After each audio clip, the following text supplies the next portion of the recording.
तुमच्या मुलाला घेऊन तुम्ही RL हॉस्पिटलमध्ये कसे ॲडमिट झालात? दुसऱ्याला सांगे ना आई आम्हाला काही माहिती होतं या हॉस्पिटलमध्ये घेऊन जावा याच्यानं आल्या. काय झालं होतं तुमच्या मुलाला? तो त्यानं रिक्षा पलटी करली होती. समोरचा व्यक्ती चालत होता तो बसलेला होता.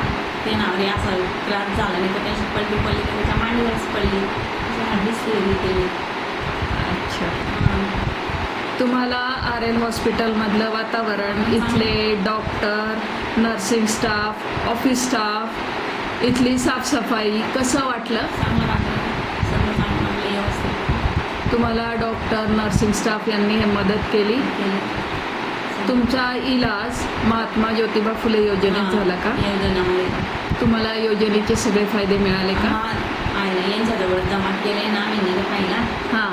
आम्हाला थोडे मिळाले ते बारे यांच्याच कडे बारे. अच्छा.